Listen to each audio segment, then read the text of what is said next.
Во время вчерашнего разговора с Шеварднадзе он заявлял мне, что не может быть и речи о вводе войск Госсовета на территорию Абхазии. Тем не менее, сегодня агрессия совершена.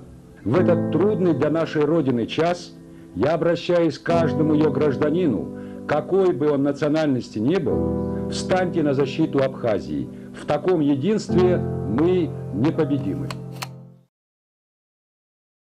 Проблем не было никаких. Я учился в 10-й школе. Тогда папа у меня был директором учебного тренировочного центра, это на спортбазе. И вообще настолько все было хорошо, жизнь только начиналась. Я поступил в университет после школы, и как-то, отец мне купил машину, как раз когда я поступил. Я ездил на охоту, как-то все легко проходило, все так было. И уровень жизни был такой, знаете, как все жили хорошо, как-то все получалось, все начиналось достойно, хорошо. Но вот за один день все это перевернулось, честно говоря. Я не знаю, жили все хорошо в тот момент. Жизнь, честно говоря, в Сухуми жизнь только начиналась в тот момент. Там цеха появились, то появилось, люди начали жить хорошо. Все мы жили здесь, у нас квартира была на кинопрокате. И когда постоянно университет, спортбаза. Днем я ездил в университет, потом приезжал на спортбазу целый день. Спортбаза там, бассейн, девочки, там это, как все же мы были молодые. Как-то все так проходило хорошо и весело. Но вот, все это за один день поменялось, за один час все перевернулось. 15 августа мы были на охоте вообще на Северном Кавказе. У нас скот выше Псху, на Чемачке. И вот мы перешли перевал, был Аполлон Шинкуба и Зурик Адлиба, черный капитан, он умер недавно. Мы втроем были. Отец тоже был с нами, но отец за 10 дней до этого спустился, а мы остались там наверху. Мы убили 2 туров, и я и черный капитан, мы их загрузили мясо и поехали туда, в наш балаган. А Аполлон остался там, в Карачае, с карачайцами. Он остался там, но мы должны были приехать в балаган, оставить мясо и вернуться назад опять на охоту. На охоту там просто отдыхали. Там в то время перевал был открыт, в Карачае есть кислые воды, мы туда собирались на кислые воды. Весь такой перевал Цигеркер. По-абхазски, на этом перевале нас поймал град, мы под дерево встали и смотрим, идет мужик, ведет лошадь, и сейчас он так увидел нас, подошел, и я знал этого мужика, он ишевский был, армянин. Я у него спросил, ты куда, что случилось? И он мне говорит, в Сухуми началась война, говорит, дети убитые, женщины мертвые валяются, катастрофа, говорит, что происходит? А я ему говорю, ты куда идешь? А у нас стволы, все было, просто мы на охоте были. Он говорит, я иду по лобе вниз. Ему вообще в другую сторону надо было. Я ему говорю, слышишь, есть такой район Бурный. Вот там в балагане находится Аполлон Шинкуба. Все наши стволы находятся у него. Я говорю, если живой останусь, я останусь для тебя. Мне не важно, куда ты идешь, но туда ты дойдешь до него. Скажешь ему, что вот так вот война началась, пускай он собирает все наши стволы, садится на коня и спускается в балаган. И так вот мы его отправили. Аполлон Шинкуба в 4 утра под град, он спустился оттуда. Я даже до сих пор не могу понять, как он прошел этот перевал. В 4 утра он спустился в балаган туда к нам. Спустился, он взял все наши стволы, там у нас 4 ствола было, отца ствол был, мой был, Аполлона, черного капитана, там все эти стволы он собрал, спустил в балаган, сели мы в машину, спустились на Псху. На Псху спустились, на Псху там уже были абхазцы, там ополчение в тот момент, там собирали людей. А вы на Псху, ребята говорят, говорит, вы доедете до Рыцы, говорит, дальше Рыцы полностью Бзыбское ущелье держат грузины, говорит, вы проехать не сможете, говорит, поэтому лучше останьтесь здесь с нами, здесь будете воевать, война идет полный рост, там всех поубивали, туда идти смысла нету, давайте оставайтесь здесь. Но Аполлон говорит, нет, говорит, мы должны идти в Сухуми. А их главная цель в Аполлон и Черный сказали так, Касик самый молодой, единственная наша цель довести его до Вити и отдать Вите, вот чтобы меня передать отцу. И потом, чтобы они больше всего они переживали за меня, потому что я был ребенком, как-то пацаном, они уже взрослые, как-то лишь бы меня как-то отдать с родителям. И спустились потом мы уже на Рыцу. На Рыце, как сегодня помню, мужик пожилой, лет 75 ему было, взрослый мужик, вот так вот встал, и говорит, не пущу, зон, говорит, хэк, абстрачку, он все, говорит, шех, что сделают, говорит, вас убьют, говорит, 100%, вы в Бзыбское ущелье не проедете, говорит. Я вас не пущу, говорит. Ну, а они говорят, они оба владели грузинским языком. Они говорят, мы проедем, ты не переживай. Короче, мы уехали, поехали по Бзыбскому ущелью, поперли вниз. Тогда, вот где женские слезы, по-моему, вот как волчьи ворота, поедешь, вот оттуда уже грузины стояли, вот эти вот, там стоял шлагбаум, и вот сваны там стояли, и все это, весь этот промежуток до ипподрома держали грузины, вот все это их не было. И сейчас первый заслон, когда мы подъехали к заслону, шлагбаум стоял, грузинов эти с ними по-грузински поговорили, там абхазцев переехали. И мы поругали абхазцев. Я сидел в машине, я грузинского языка не знал, тихо сзади сидел, молчал. И они нас пропустили. Весь этот промежуток мы проехали без проблем. Если ты едешь в сторону Бзыбского моста, то ты, значит, абхазец. Если ты поехал в сторону ипподрома, значит, ты свой. Ну, тогда эту территорию, где пост ГАИ Бзыбский, все это грузины держали. А сюда за мостом Бзыбским стояли наши. И вот мы как-то развернулись, и мы были на ГАЗ-69, такой УАЗик задрипанный, но ехал неплохо. Короче, мы проскочили этот мост, переехали. Когда мы попали на нашу сторону, мы в машине насчитали 48 дырок. Ну, ни одного из нас не зацепило. Пуля, они изрешетили нашу машину, но мы проехали. Короче, проскочили мы их, одним словом. Вот 15 августа мы приехали в Нижнюю Шеру. Они меня сдали отцу. На этом все и началось. В Ишерах у меня, в Ишерах на линии фронта уже. Там отец был командиром, я уже был с ним. Он хотел меня оставить тогда, все, мать, бабушка, все они были в Ишерах, воинская часть, вот где сейчас Ишерская школа, там была воинская часть российская. И все беженцы в тот момент, когда обстреливали Кутышку, все они жили вот в этой воинской части, там все они были. И вот он привез меня туда, отец привез туда, к бабушке, к матери, отдал, говорит, вот будь с ними. Я говорю, с ними я не буду, пап, ты зачем меня здесь оставляешь? Он говорит, Касик, не получится, говорит, тебе надо быть с ними, говорит, здесь женщины одни, говорит, за ними надо. Я говорю, нет, пап. Короче, мы поспорили с ним, он уехал, я в итоге собрался, мать меня удержать в любом случае не смогла бы, я спустился к пацанам, нашел там пацана, там в тот момент ниже Ишерской школы, Кхимал, они сидели, ишерцы, пацаны, все мои близкие, я к ним попал, и вот первая перестрелка наша была как раз там внизу. В этот момент грузины переходили речку, и мы спустились под мост, а у меня в тот момент был СКС. Вот СКС я держал, который с гор привез с охоты. И тут отец узнал, что я спустился с этим СКСом вниз, нашел нас, позвал, я спустился туда к нему. Короче, отец мне дает автомат.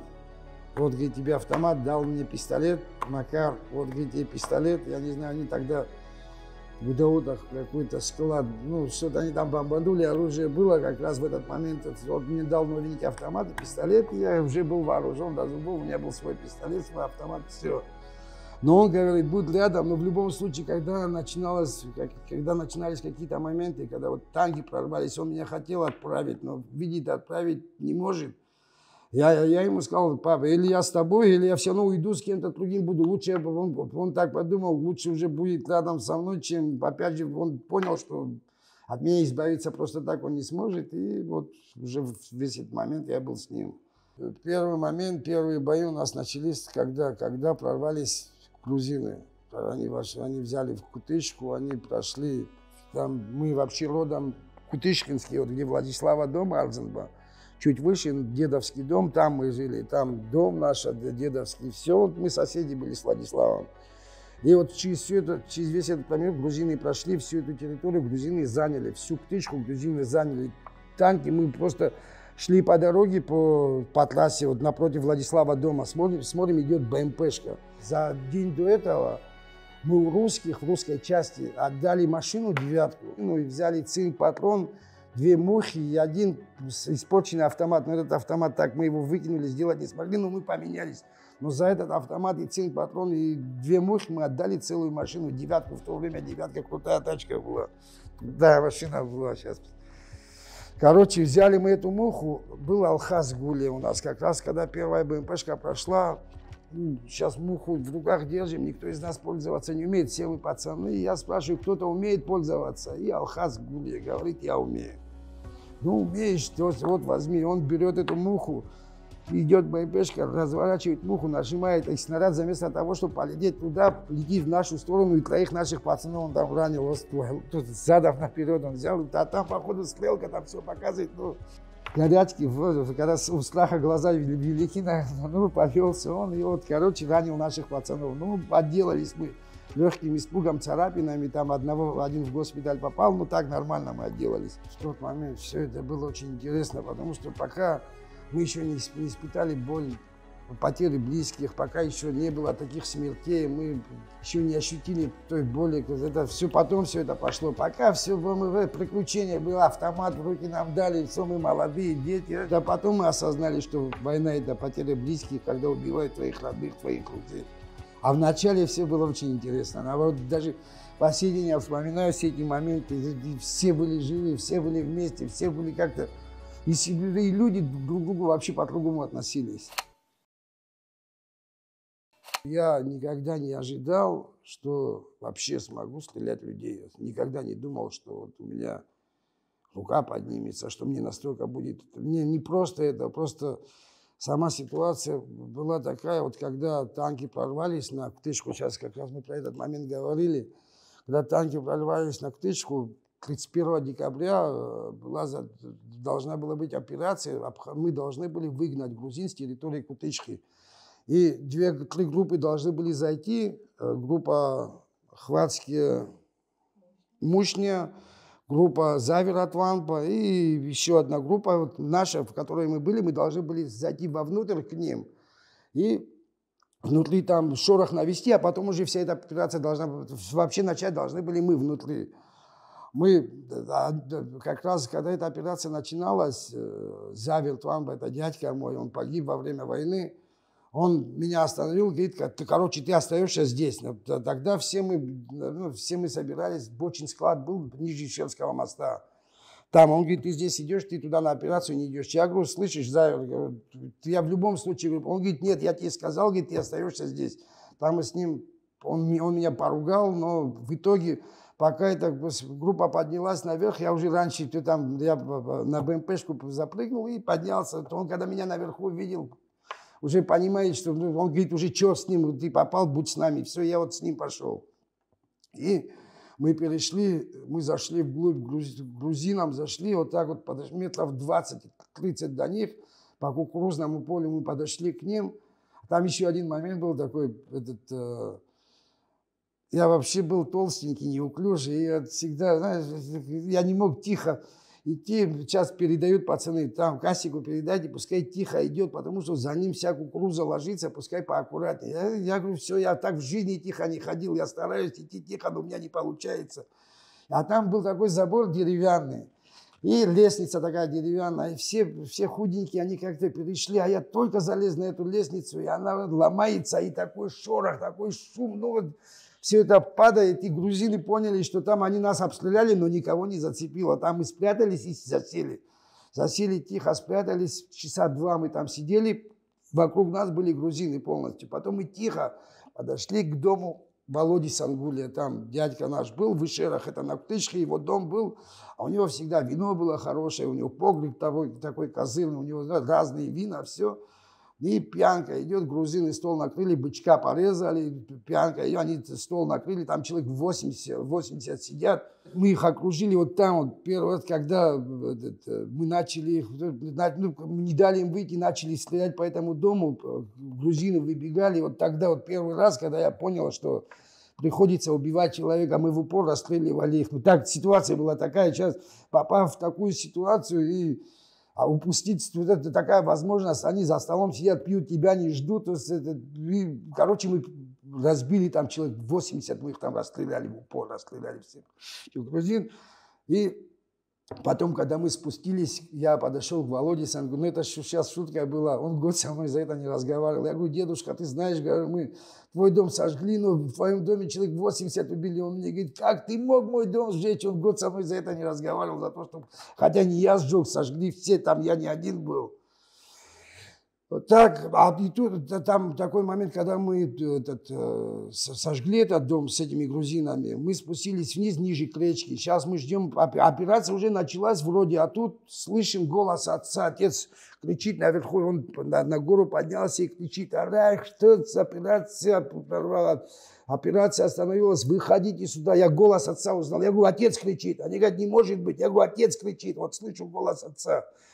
А он там на горе встал, и там такое ущелье, и он кричит в это ущелье, кричит: выходите сюда, операцию отменили, выходите. Вот так вот я услышал, и мы ночью, под покровом ночи, где-то в 4 утра мы уже вышли на нашу сторону, это было 31 августа. 5 января мы в 9 часов утра, 18 человек, по трубе, вот ниже Нижнечелского моста идет водяная труба, огромная, толстая такая труба. Снег лежал где-то по колено снега, но мы по трубе в 9 часов утра по этой трубе мы перешли на грузинскую сторону. Они ни одного из нас не увидели. Мы перешли на грузинскую сторону, подошли к грузинскому блиндажу, и отец спрашивает, тогда с нами был Славик Хонзе, там и пацаны, в этой группе 18 человек, и отец спрашивает, кто-нибудь, говорит, по-грузински из вас знает? И Славик говорит: я знаю, говорит. Он говорит: скажи им, пускай выйдут с блиндажа. И Славик им говорит: биджо, они оттуда что-то ему по-грузински. Он, оказывается, кроме модияк больше ничего не знает. Единственное знает биджо модияк. Он им модияк, они ему что-то по-грузински, а этот все, больше никаких слов нет. И они въехали, что мы не свои. Они гранату в нас кинули, и началось, мы их закидали гранатами, первую группу мы там положили сразу, без проблем. Потом они начали гранаты кидать, я первую гранату поймал, я осколок поймал в ногу. Граната упала около меня, я поймал в пятку осколок, и все, я недееспособный, нога перебита. Мост мы держим, пока мост мы держали. Отец мне говорит: Каси, говорит, ты сможешь пройти так, как мы пришли, уйти назад сможешь? Я говорю: да, смогу, говорю. Он говорит: давай, ползи на мост. И я пополз на мост. Только я дошел до середины моста, вот только я подошел к мосту, дошел до середины моста, в этот момент взорвали мост. Вот помните, Гумистинский мост упал? Прямо посередине мост был. Вот в этот момент, когда этот мост взрывался, я прямо на середине моста был, и я упал под мост. Вместе с этим меня завалило. Короче, пацаны пришли, 1 минут 40, они меня откапывали. Они думали, что меня убило, но я живой оказался. Они меня вытащили из-под этих камней, принесли, положили под эстакаду, под мостом. Там эти плиты такие. Это второй раз меня там поймало под мостом. И начали переносить через речку. Как-то меня подняли, и в этот момент я ловлю 3-й раз пулю. Пуля мне зашла вот сюда, вот сюда он мне загнал пулю, вот здесь, вот заход. И по сей день в позвоночнике эта пуля сидит. Это 3-й раз я поймал. Под мостом я провалялся 12 часов. Отец вытащил там, Боря Ладария погиб. Жора Ладария, брат, у нас минеры были шискарские, Боря и Жора Ладария. У Жоры брат погиб, Боря, и пацан Чепия, его фамилия, как сегодня помню, его тоже ранило, он так Бога просил, я лежал раненый, я такой мольбы в жизни не слышал. Но он был как раз моего возраста, ребенок молодой, он сейчас умщен, такие вещи, вопрос я до сих пор вспоминаю.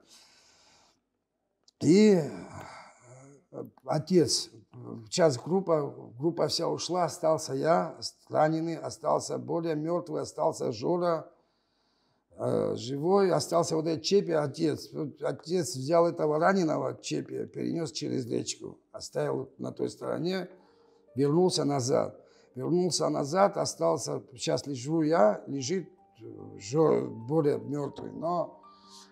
Короче, не дали они нам, они нас так держали, пока не стемнеет. Отец говорит: все, никуда не идем, ждем здесь, пока не стемнеет. Короче, целый день мы там пролежали. Меня что спасло? То, что было холодно, и у меня кровь застыла. И как-то, знаешь, как кровь вся не вышла, и как-то... потому что, когда меня в больницу привезли, когда меня уже потом вытащили, меня засунули в морг, я в морге 8 часов пролежал. Они думали, что... А потом Славик Аргун, он отца двоюродный брат. Сейчас они пришли за мной, как за трупом, должны были меня забрать, а тогда уже наши женщины были на Белой речке, должны были туда увезти, и он как только зашел и увидел меня, он говорит, он живой, вы что сделали, куда вы его сюда запихнули, потому что труп же коченеет, а я был ранен, я был без сознания, но, короче, температура у меня была 32 тогда, когда они меня вытащили оттуда. Отец, что сделал, отец вытащил этого мертвого, думает, пока светло вытащу этого, он смог его перетащить, потом вернулся уже и последним отец забрал меня, он говорит, Касик, держись, не бойся. Я у него пистолет попросил. Я говорю, папа, дай пистолет, пускай со мной будет пистолет. Он, зачем, говорит, тебе пистолет? Я говорю, папа, все может быть, говорит, пускай у меня со мной будет пистолет, чтобы я хоть мог что-то сделать. Он мне дает пистолет, но обойму снимает. А в тот момент, мы когда уходили, так сказали, короче, пацаны, раненого вытаскиваем, если ты умер, если ты мертвый, короче, оставляем, просто варианта нету вытащить.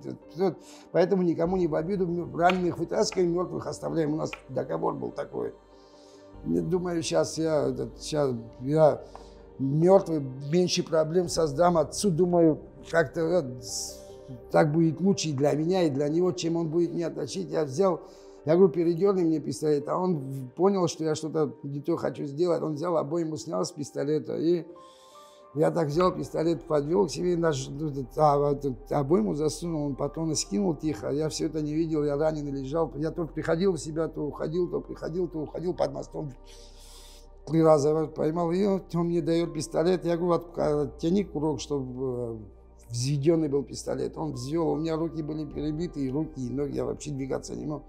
Я вот так вот подставил пистолет, на курок нажал, и он понял, он говорит, ты что делаешь? Говорит, я тебя вытащу, не бойся. Я первый раз у отца слезы увидел, у отца слезы пошли. И он говорит, не бойся. Он там песню пел, ой, я забыть не могу, мороз, мороз. Касси говорит, не переживай, мы еще вместе споем, я тебя вытащу, все будет нормально. Короче, в итоге меня вытащил только мой отец, он на себя меня закинул, поэтому в тот момент, в тот год речка была бешеная, на самом деле Гугистар как назло. Она была такая большая, он меня кинул в воду и вот плыл, вот, держа меня за это, а я раненый, я над водой как-то как поплавок повис над водой, и вот так вот он меня перевез через речку, а там уже на Кемал и Дзуя, где 2000 человек стояли на той стороне, на абхазской стороне, только 2 человека, которые залезли в речку и вытащили меня. Это был Кемал Арзан, Байдзуя, вот Килищан, Ишельский, армянин. Есть тоже, орден Леона имеет, тоже брат наш. Вот 2 человека, которые помогли отцу и вытащили меня тогда с речки. И вот меня забрали в Афон, там уже рассказывал, меня закинули туда, я там пролежал в морге, потом сказали, что я живой, меня вынули, согрели, я пришел в себя нормально. 16 марта я уже мог двигаться, все у меня было нормально, я уже мог идти в другое наступление. Месяц я где-то провалялся, но пришел в себя, все у меня было нормально. Наступление 16 марта опять у меня нога была перебита, я хромал, но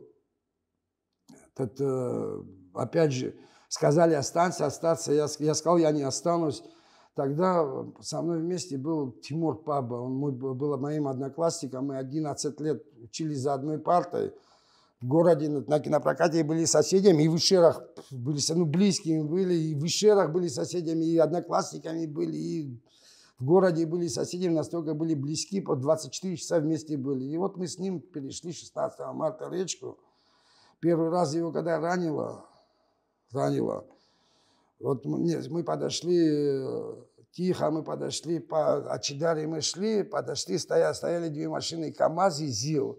Грузины сидели в доме, пили. Сейчас нельзя было палиться, когда надо было все это тихо сделать, мы подошли, они нас увидели, началась перестрелка, Тимура ранило, Пушкина ранило. Отец ему говорит, Тимур, говорит, ты с отцом, говорит, отца, вернись домой, отца и на.